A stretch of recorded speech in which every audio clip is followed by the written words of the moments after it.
When this pensioner has her grandchildren to stay, she makes sure she's well stocked up. Her cupboard contains 3 jars of a well-known chocolate spread. All the family loves Nutella. With breakfast and afternoon tea, this one will last about 4 or 5 days. So, I need plenty. The eldest, Wyatt, is 7. He's always up first, and the early bird catches the worm. He eats it for breakfast every morning. You really laid it on thickly. That's all right. My dad does it too. The father of the family has infected his 3 children. Here you go, Dad. He's been eating it from a young age. Nutella is almost a religion with us. Since I was little, we've always had Nutella around. This spread has made its manufacturer, Ferrero, a fortune. Recipes always taste better when families prepare them together. With its many commercials, the largest confectionery advertiser has firmly established itself in the everyday life of its customers, with numerous iconic brand names. Kinder Surprise! It's so good to see them happy. This family is no exception. When they all go shopping, You want strawberries? Yes. alongside the yogurts and fruit, their trolley is filled with numerous chocolate products. What have you got there? Kinder ice cream. Why that one? Because it's Kinder and I like Kinder. Kinder, Ferrero's other flagship brand. The company also owns Raffaello and Duplo. No, not that one. They're even hiding behind this Belgian biscuit brand that young Willa is so attached to. No, Willa, put it back, please. Delectre was bought by the Italian group. That's Ferrero. They're all over the place. They've got so many different brands that you don't really realize, but they're everywhere. Just before arriving at the checkout, they also encounter these brightly colored sweets, Tic Tacs. They're Ferrero as well. Consequently, when it comes to paying for all this confectionery, the sum total isn't quite so sweet. Would you mind showing us the cost of the Ferrero products? 15 plus 4 is 19, so it cost me 19 euros. 19 out of 89. 25%. Yeah, Are you surprised? no. At least I know the kids will eat it. The brand image is so powerful that many consumers, like her, buy these products without a second thought.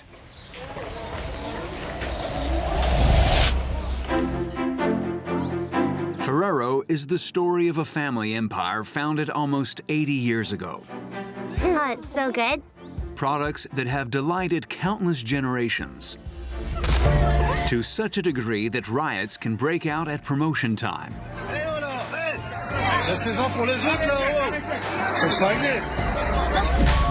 A quarter of the world's Nutella production is made in this factory in Normandy, France. But the group is present on every continent, a multinational headed by Italy's richest man, Giovanni Ferrero. A man as discreet as he is powerful.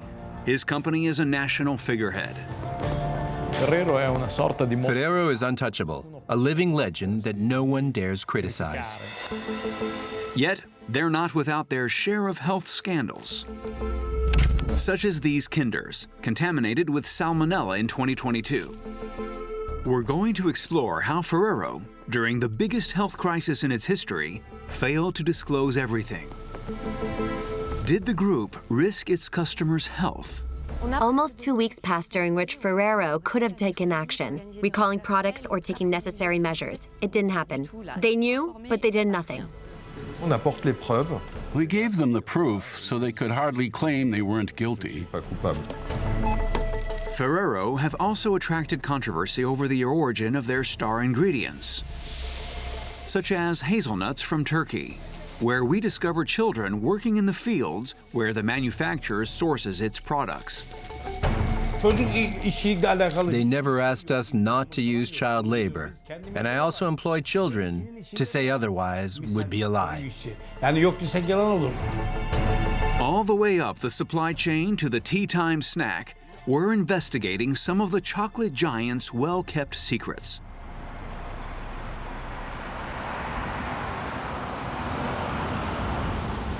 Hundreds of tons of Kinder chocolate have been recalled by Ferrero just a few days before Easter due to a risk of salmonella contamination.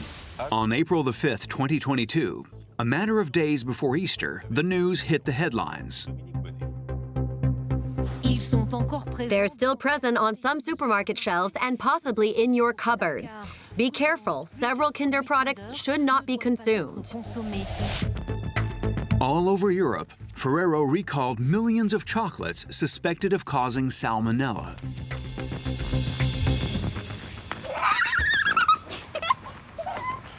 Beware the crocodile.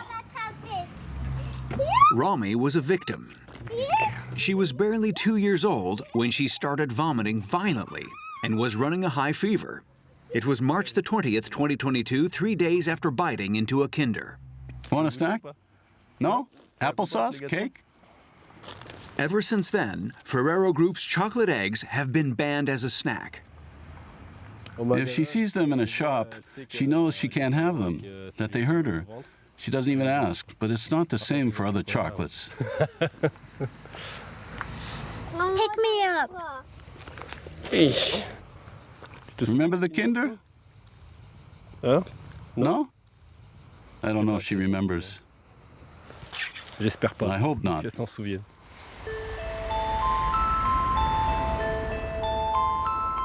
Two years later, Rami is safe and well.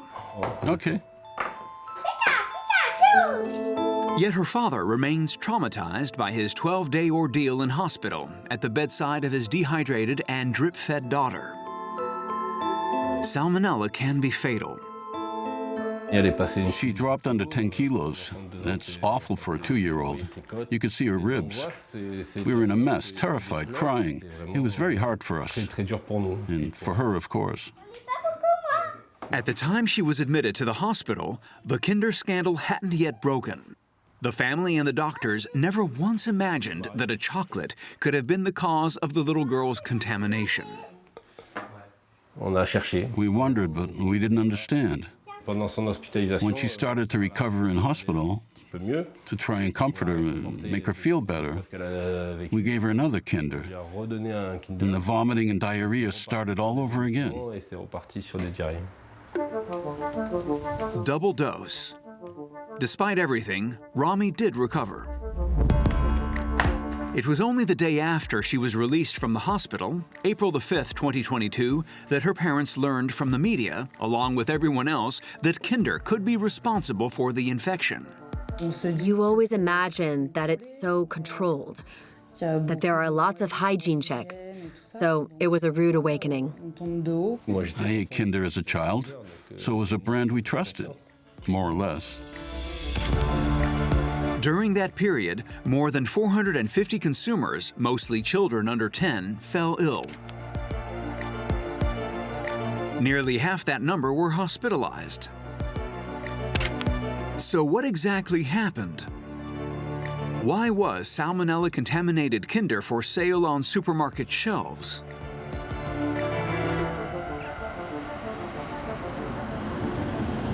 A single factory is at the heart of the affair. It's in Arlon, Belgium.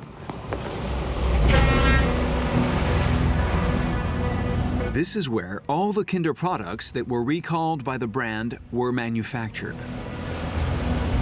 We were not allowed to film here. So we took advantage of the change of shift to speak to some employees. Hello, we're here to investigate what happened in the factory a couple of years ago. Do you remember that period and how it was dealt with? They don't know they're being recorded. Yes, I do. It's a sensitive subject. Few people agree to give out any information. La ligne est infectée, on doit nettoyer. Yeah, Et ils essayent d'en dire le moins possible. it was quite a thing at the time. Ouais, c'était du boulot, ouais. Did you find out where the problem came from? Ah, ça, non. Je parle pas sur ça. You can't say what happened? Et les seuls qui sont autorisés à faire des commentaires, c'est Jacques. However, management is none too talkative either. The Ferrero Group refused all our interview requests. 2 years ago, at the height of the crisis, the French CEO agreed to speak to the French newspaper Le Parisien. This is his version of what happened. He mentioned just one occurrence of salmonella in the factory. On December the 15th, our security system detected salmonella. Upon receiving the alert, we went into a state of emergency, stopped the entire production line, closed the factory, and destroyed all of the production. In the following days, all of our tests proved negative. This enabled us to reopen the factory. At that time, we were absolutely certain that there were no contaminated products on the market. The CEO assured everyone that the incident had been handled internally. At the time, Ferrero didn't consider it necessary to recall products. In which case, if there was no health risk, why were children falling ill after eating Kinders? What actually happened in the Belgian factory after December the 15th? After months of investigation, we can now state that the Ferrero Group had detected the bacteria on its production line on countless other occasions, without having once alerted consumers or notified health authorities.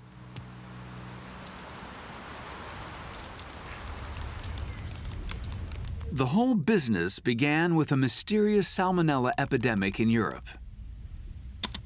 The first sign of the infection appeared in the UK, with a patient falling ill on December the 21st, 2021. 127 other cases followed.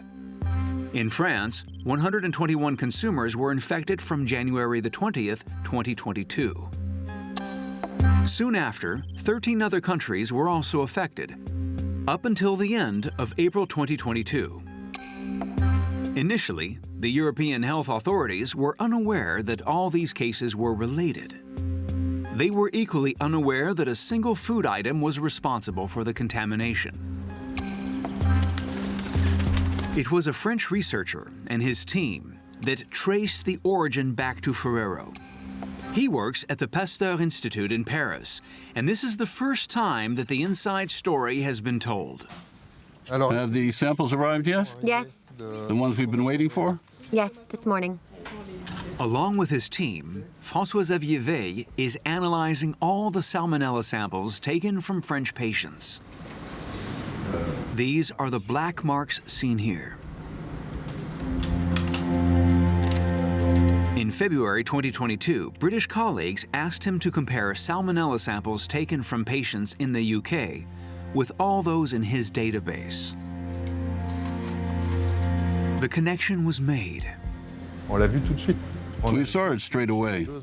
We had 2 strains from 2 children whose bacteria had been isolated earlier in January. Au mois de janvier. At this stage, there was nothing to link it with Ferrero. Absolutely nothing. We just had 2 cases linked to the English strain.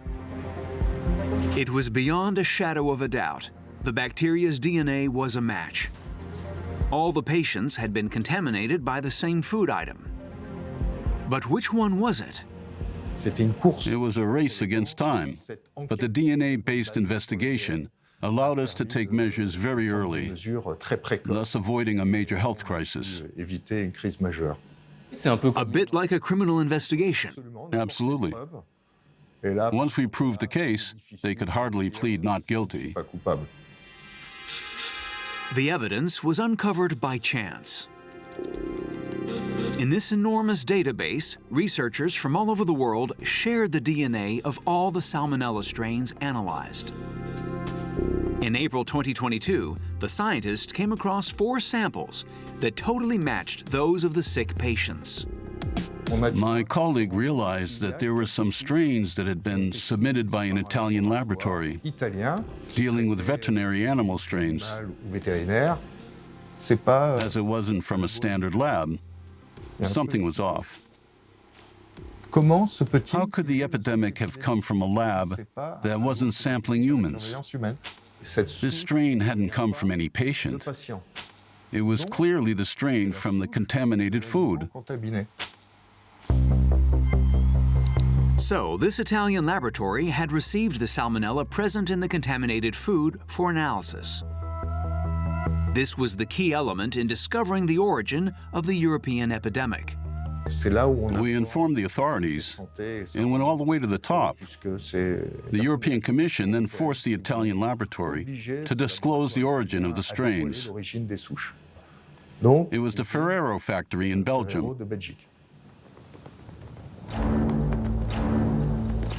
At the same time, although not yet aware of this information, the Belgian health authorities were starting inspections at the Ferrero factory. There were already strong suspicions concerning Kinder products, following questionnaires submitted by British patients. Spokesperson for the health authorities, Aline van de Broek, now reveals the details of this tense operation for the first time. According to her, when the inspectors arrived at the factory, they had considerable difficulty in obtaining any answers. In the first few days, we were getting incomplete information. It was chaotic because we couldn't get any reliable, trustworthy information. What was the mood like? The mood? It was hard to describe, but they were undoubtedly extremely concerned and agitated. In early April 2022, inspectors went over the factory with a fine tooth comb for 9 whole days. It was then they detected the presence of salmonella, identical to that of the patients. The factory was indeed responsible for the epidemic. We took a whole series of samples, and we had 7 initial results testing positive for salmonella. That's why we took it even further until we got the 8th positive, when the decision was made to recall all the factory's produce and remove their authorization. They decided to close the factory for 3 months. Because during the checks, the Belgian authorities discovered that salmonella had been detected in the factory by Ferrero on numerous occasions, without anyone being notified. This is all clearly detailed in this instructive document dated May 2022, seen here by the public for the first time. A report by the European Food Safety Authority entitled Multi-country outbreak of salmonella linked to chocolate products. It is a complete report of the entire health investigation carried out at Ferrero. We learn that the Belgian factory was unable to eliminate salmonella for at least 2 months. 81 samples taken between December the 3rd, 2021 and January the 25th, 2022 tested positive for salmonella. It also includes the famous samples sent by Ferrero to the mysterious Italian laboratory. 8 samples were submitted between January the 5th, 2022 and February the 8th, 2022 to an Italian laboratory. This is not in line with what was said by the CEO, who only mentioned a single contamination episode on December the 15th. The report also details the measures taken for each new positive test. Products destroyed, production line stopped, in-depth cleaning. As a result of each contamination, the sampling frequency was increased at all stages of the production process.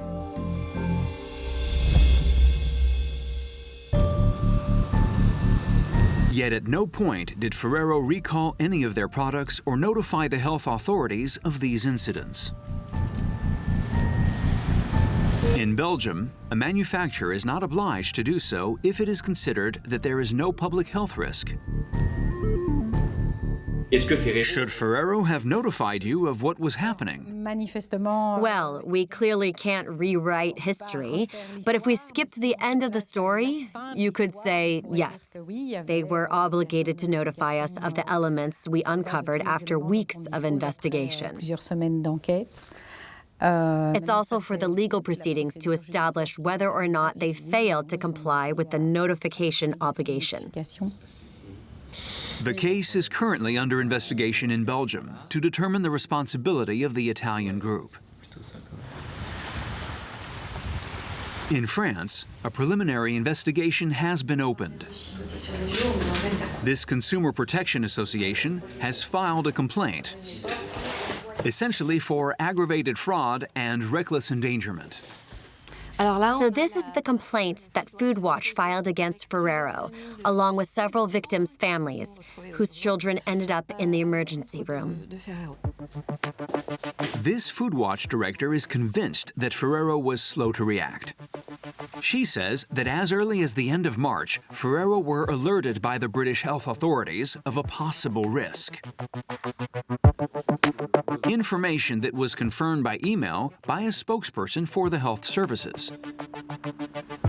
Colleagues have confirmed our first contact with the business to advise them of the possible salmonella link on March the 23rd. What's alarming is that it was March the 23rd and it had already started in France. April the 5th was a full 2 weeks later, during which time Ferrero could have reacted, organized recalls, or taken necessary measures to protect consumers. This just didn't happen. They knew, but did nothing. Did the Ferrero Group fail to apply caution? Did they put customers' health at risk? When we asked them the question, the Ferrero team replied by email. This is what they said. All batches of products were rigorously tested before being commercialized. They also specify, it is important to emphasize that the Ferrero Group has fully collaborated with health and food safety authorities right from the start. Behind the scenes, to limit legal issues, Ferrero's teams are trying to negotiate a settlement directly with the victims. Jérémy Calfon is the solicitor defending about 15 French families in the case. Most of them have accepted the compensation offered by the manufacturer so as to avoid the lengthy and uncertain legal process. They had sliding scales, so the settlement they offered depended on the severity of the case. Following that, we entered into negotiations. We obtained between 10 and 20,000 euros, more or less. This enabled them to buy themselves some respectability on one hand, whilst limiting damages in a trial representing fewer families on the other. I think that's how they worked it out. These financial settlements came with a confidentiality clause. They declare that they waive the right to make any claim in connection with this dispute against Ferrero Group companies. The settlement prevents the parties from bringing or continuing legal action in this case. This prevents the signatories from taking any legal action against Ferrero or from continuing the current action. The group are now saying that they're doing everything to regain consumer confidence. A confidence built upon by the Ferrero family since 1946, whose heir, Giovanni, is still at the head of the company. It is one of the most secretive dynasties within the global food industry. Born on one side of the Alps. This is Alba, a small town in Piedmont, and the group's historic stronghold in Italy. Tourists come to stroll through these narrow streets and taste the local specialty, the truffle, but also to discover the legend. Are you ready to hear the tale of Ferrero? Nutella, of course. Valentina always starts her guided tours where it all began. You'll see, the original shop is right here. You'll need to use a bit of imagination, quite a lot in fact. This is the old pastry shop. You can see Pietro Ferrero with customers who've come for coffee and pastries. Giovanni's grandfather, Pietro Ferrero, was an artisan chocolate maker. He built the family fortune on a very simple idea. After the war, chocolate was very expensive, so he decided to add hazelnuts to his chocolate spread. An affordable product that children loved. It was an immediate success. The first product was in the form of a small bar for slicing and spreading, followed by the much smoother Super Crema, which became Nutella in 1964. Basically, it's a product at the heart of the Italian history, and it was created with the intention of offering a great product to the Italian people exhausted by the war. That's a good thing to discover. It's an iconic brand. Its key ingredient is the hazelnut. It makes up 13% of a jar of Nutella. Today, it attracts fierce criticism for the company.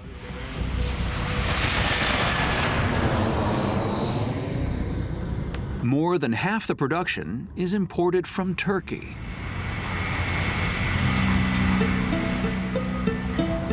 Here, on the Black Sea coast, in the northwest of the country, the hazelnut is omnipresent. It's harvest time, and on every street corner, wholesalers are doing business while small producers are drying their wares. There's no sign of Ferrero around here, but everyone knows the company. In 2011, it was accused by NGOs and the European media of buying hazelnuts from fields where children were working. Are Ferrero Rocher chocolates tainted by child labor? Is Nutella made with hazelnuts harvested by children? Since this was revealed, Ferrero claims to have taken the problem to heart by funding programs to combat child labor, as can be seen in these promotional films. Children shouldn't be in a field or factory, they should be in school. 18,000 children have benefited over the past 3 years, according to the company. But on the ground, in the hazelnut fields of the hinterland, the reality is somewhat more ambiguous.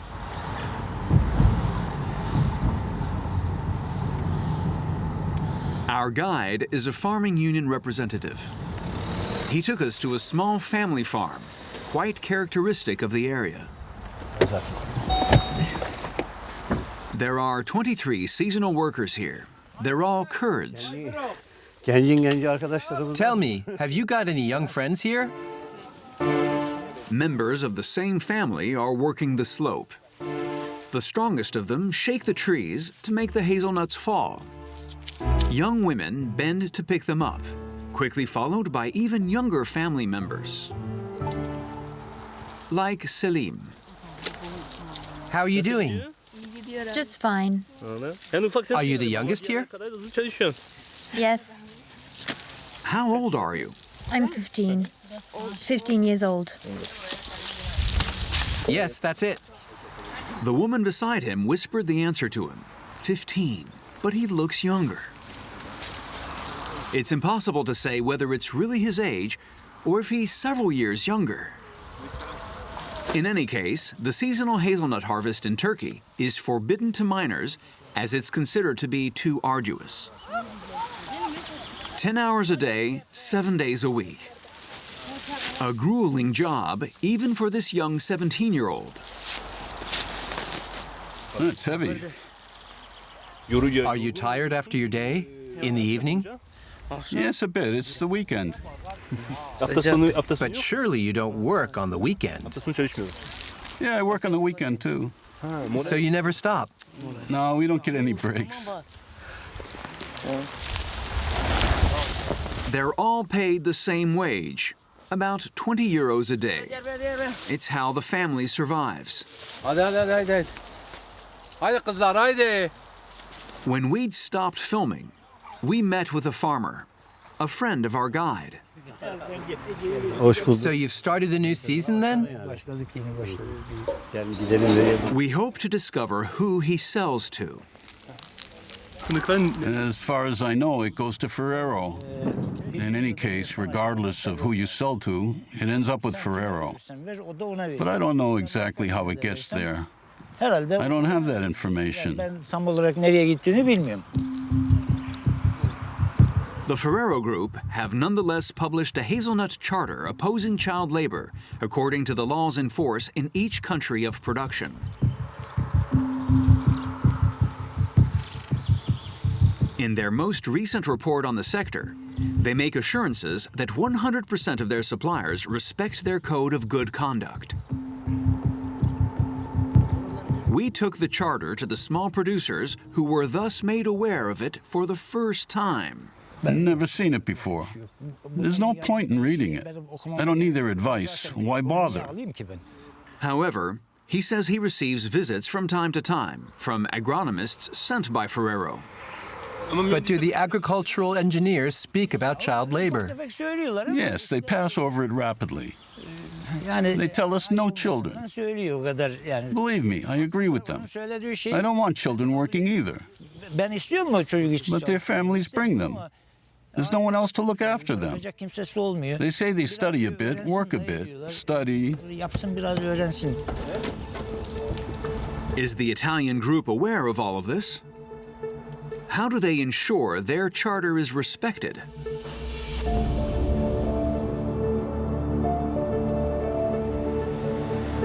We looked further up the supply chain. We met up with a wholesaler who bought our farmers' harvest last year.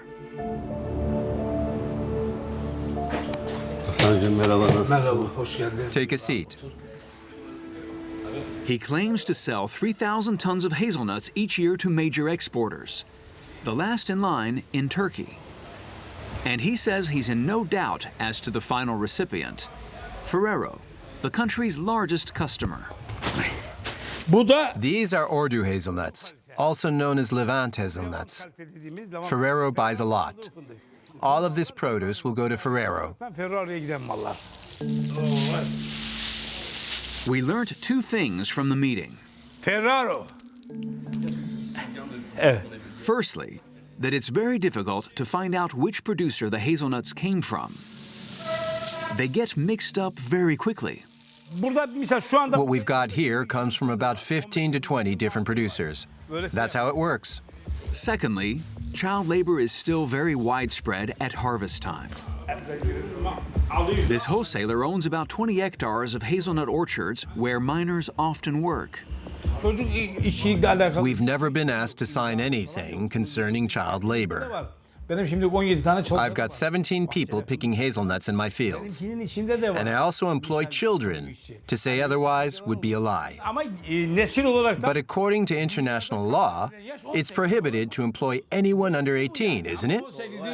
It's officially forbidden in Turkey as well. But the system still exists, and that's the truth of it.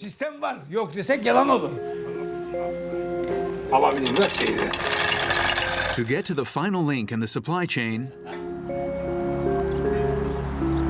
we made contact with one of our wholesaler's major customers. Yes, we sell to Ferrero and other companies. So, how do they check on their supply chain? They have software for that. Every sale is tracked. Despite all that, child labor is still widespread. You must be mistaken. It's not other people's children working. It must be the farmers' children. No, I'm talking about seasonal workers. Ferrero have people checking on all that. Agricultural engineers. But whether or not they let children work, I can't say. Concerning child labor,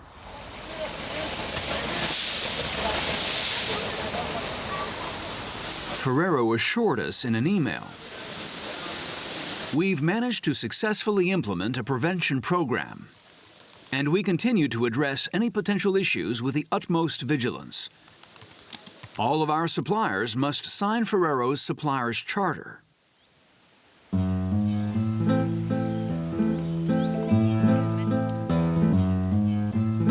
In 2018, the Italian giant embarked on a vast program to produce Italian-grown hazelnuts. The Nocciola project.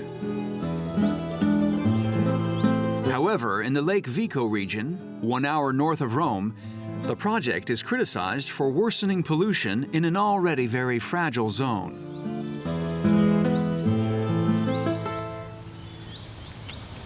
On this fertile volcanic soil are ranks of hazelnut trees as far as the eye can see. Pure monoculture. Ferrero doesn't own any fields here, but most producers sell their hazelnuts to them. Pompeo Mascagna is at the head of the main producers' organization, Assofrutti. This is one of our silos. When it's full, it can hold between 900 and 1,000 tons of unshelled hazelnuts. Right to the top. This silo is as big as a 4-story building. There are 15 others like this one housed in this building. Finding their main buyer isn't difficult. It's the building just opposite. Over there is a company that belongs to Ferrero, Crovella. This subsidiary shells all the nuts before shipping them to the group's factories. Last year, Assofrutti sold them 60% of its production. An agricultural engineer from the producers' organization agreed to accompany us to one of their farms. I wanted to ask you about all these aphids. Aphids are everywhere this year. But the situation doesn't appear urgent. No, there's not as many. There are very few. Romeo Stelliferi grows 160 hectares of hazelnuts in conventional farming, which means that he uses pesticides. He's one of the region's biggest producers. The advice we give to avoid too much pollution is to use crop protection products only where necessary.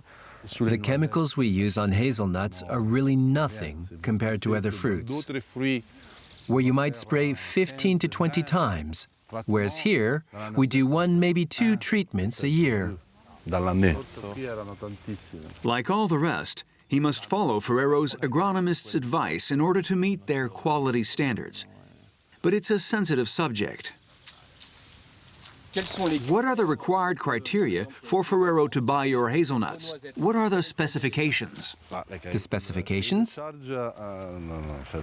Ferrero, we deliver to our association, our cooperative. And then, as far as Ferrero is concerned, we respect the criteria the association gives us. So, indirectly, it's their criteria. Yes, and all of Assofrutti's other clients. You're too focused on... We're too focused on Ferrero. Yeah. Why, is that a problem? No, absolutely not. They're the biggest company buying hazelnuts.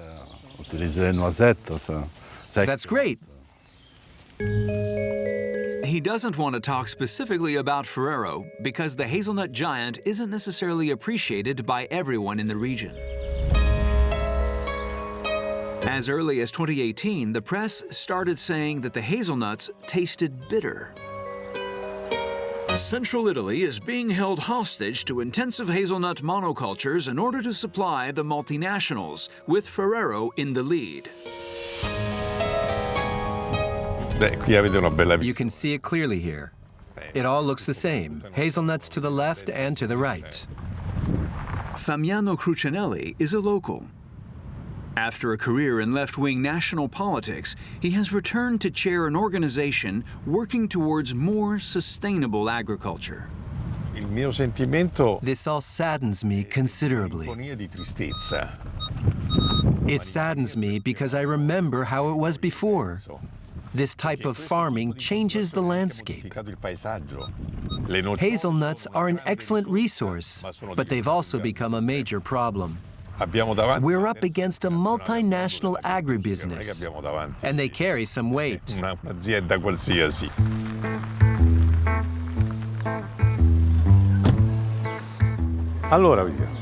How are you? Along with his farmer friend, they see themselves as resisting what they refer to as the Ferrero steamroller. Let's go and see the cows. Yeah, let's go. This organic farmer produces milk, oil, wine, livestock fodder, and hazelnuts with a difference, according to him. As you can see, these trees are loaded with hazelnuts, which are a lovely color. They're dark green, which means the soil is fertile. We haven't used chemical fertilizers here for 35 years. Do you sell any of the hazelnuts you produce to Ferrero? No, we don't sell them to Ferrero. The farmer condemns the productivist system encouraged by the multinational, which contributes to environmental degradation. Monoculture is killing the land. It kills the soil, and the plants are no longer able to defend themselves. They're attacked by parasites that no longer have any natural predators. Monoculture requires a large quantity of pesticides to fight against parasites. According to these environmentalists, Ferrero has its fair share of responsibility to bear, being the main buyer of hazelnuts in the region. Ferrero, unlike Pontius Pilate, cannot wash its hands of it. The quality of the type of product they require, which has to be visually perfect, can only be obtained by using significant quantities of chemicals.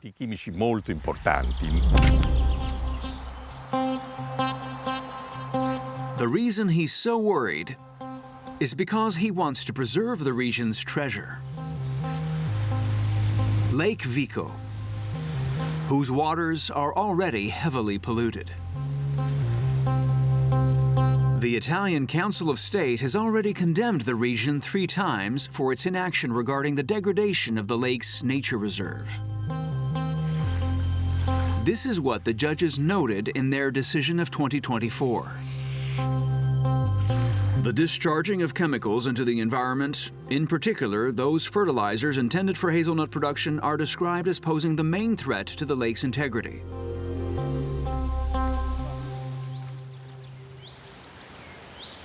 On this issue, Ferrero claims to promote practices in alignment with sustainable agriculture that respects the environment.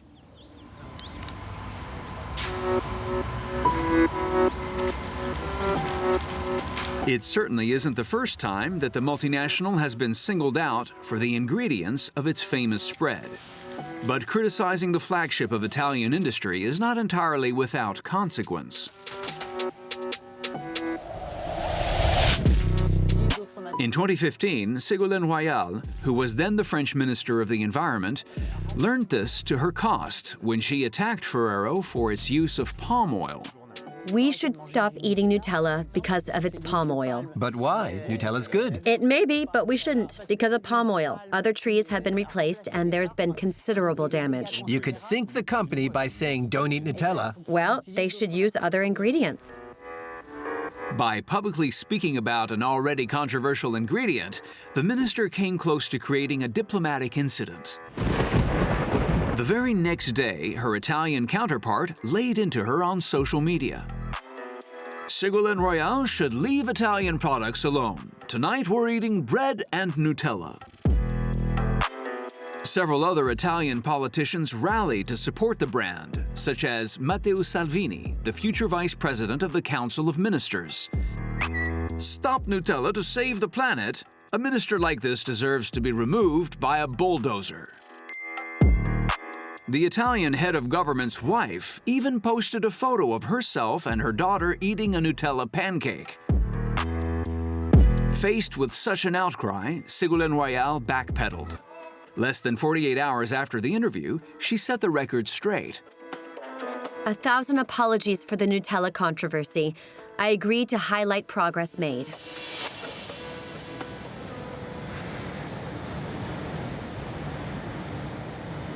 During this heated exchange, the chocolate giant didn't once reveal itself publicly. It fights all its battles discreetly, as in Brussels with regard to the fight over Nutri-Score, a labeling system rating the nutritional value of various foodstuffs. It exists in France, and some people would like to see its widespread adoption in Europe. As would Professor Erkberg, the inventor of Nutri-Score. He was off to a meeting to make the case for the generalization of the system. According to him, Ferrero is one of his opponents. Ferrero are extremely involved in the fight against Nutri-Score, but they do their utmost to ensure they're not directly implicated. They use false fronts and all sorts of other covers, whether they be scientific, political, or otherwise. So they're almost never seen on the front line. The meeting is taking place a short distance from the European Commission, in charge of a case which has now been dragging on for 4 years. The Ferrero Group has no declared representative on stage. Yet we noticed this woman in the audience, blurred to protect her identity, who's a lobbyist working for the firm's public affairs office in Brussels. The woman next to her, whispering in her ear, is a representative of the Italian agribusiness union, Federalimentare, which has been working on this issue for years. We went to meet her during the break. You work for Ferrero, right? Yeah, okay.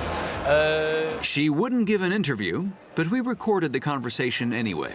I've heard that Ferrero was supposed to like undermine the process of adopting Nutri-Score.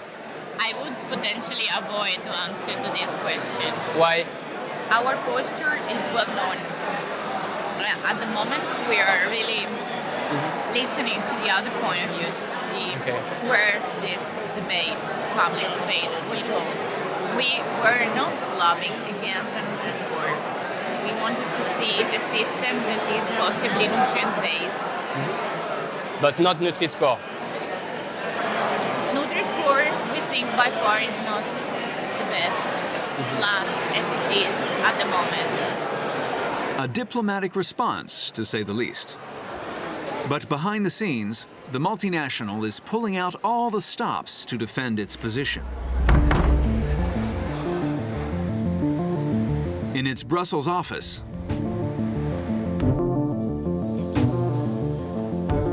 the multinational employs a team of 9 people, 6 of whom defend its interests. We recognized the lobbyist from the meeting, in the blue dress. According to a specialized platform, Ferrero have doubled their lobbying expenses since 2022, rising to 500,000 euros a year. The date corresponds to the controversial opening discussions on the subject of a Europe-wide Nutri-Score.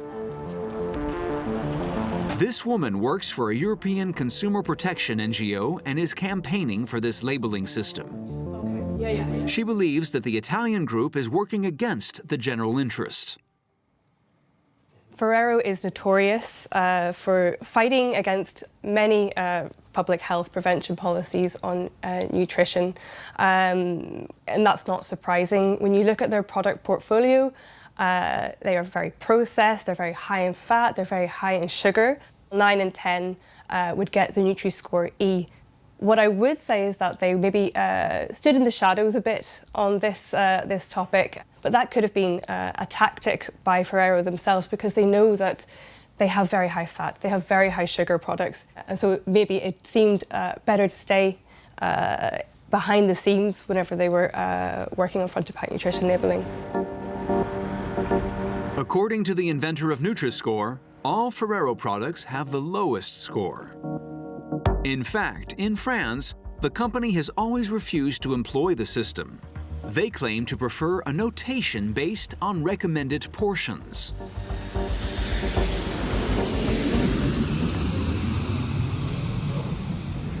There's another area in which the chocolate giant prefers to maintain discretion: the handling of its financial empire. A turnover of 17 billion euros last year. The group has been based in Luxembourg since 1973.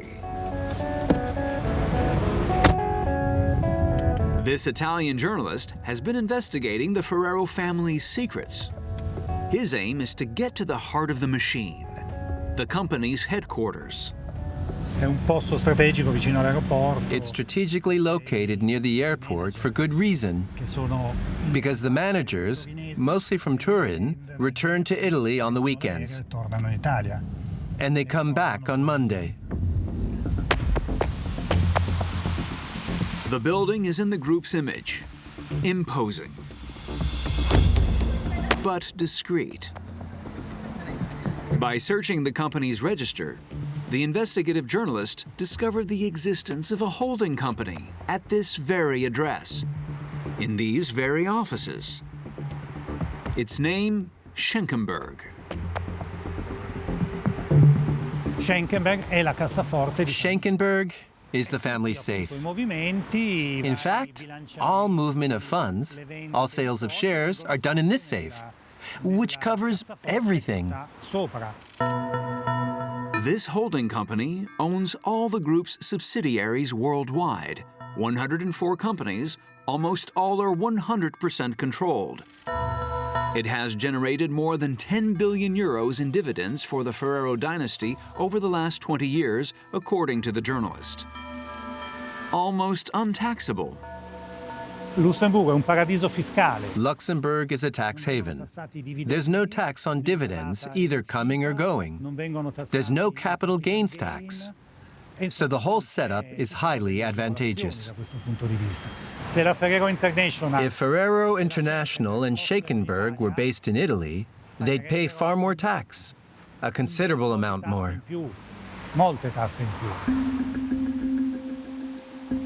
The savings amount to billions of euros. Yet it's not only Italian taxpayers that are losing out, the French are too. In 2022, the commercial branch of Ferrero France was subject to a tax investigation, revealed by the online French newspaper L'Informé. We asked a tax lawyer and former tax inspector to go through the French subsidiary's balance sheets for that year, to explain what happened. What stands out is the difference in performance between 2021 and 2022. By looking closely, you can see that something happened. That something was a tax audit.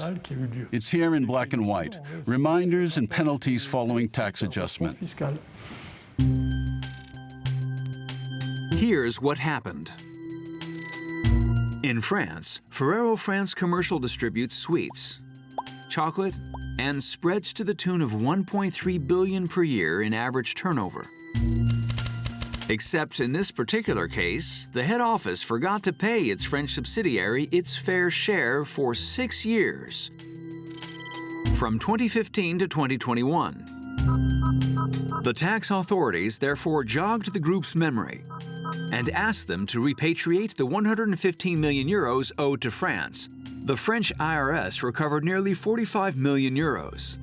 Is there anything illegal in this?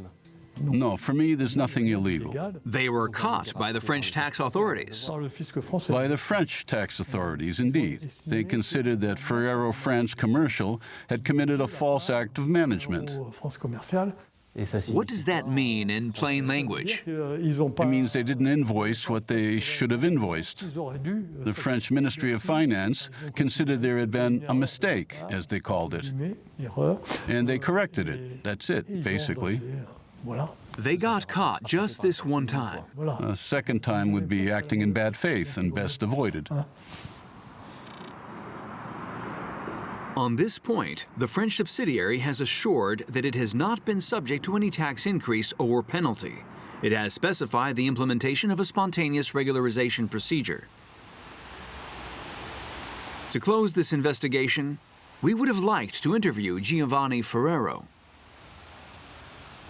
So we tried our luck at the Luxembourg headquarters, along with the Italian journalist. Hello. I'm an Italian journalist, and I'm here with my colleagues from French television. I know it's something of a provocative question, but is Giovanni Ferrero on the premises? Firstly, would you stop filming? Turn off the camera. I can't tell you because I don't know. I will ask my colleagues. In the meantime, help yourself to some chocolates. We wait patiently with our mini Kinders, maybe fresh out of the Belgian factory. Hello, good afternoon. Hello. Hi, Sheila. Nice to meet you. Nice to meet you. A communications manager comes to meet us.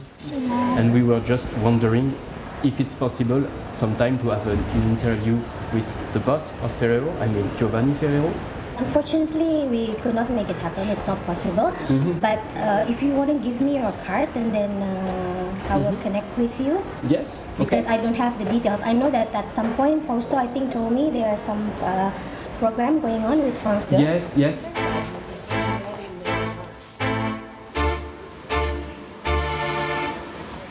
Yes, you guessed it. No one ever got back to us. We never heard a word from the Ferrero family.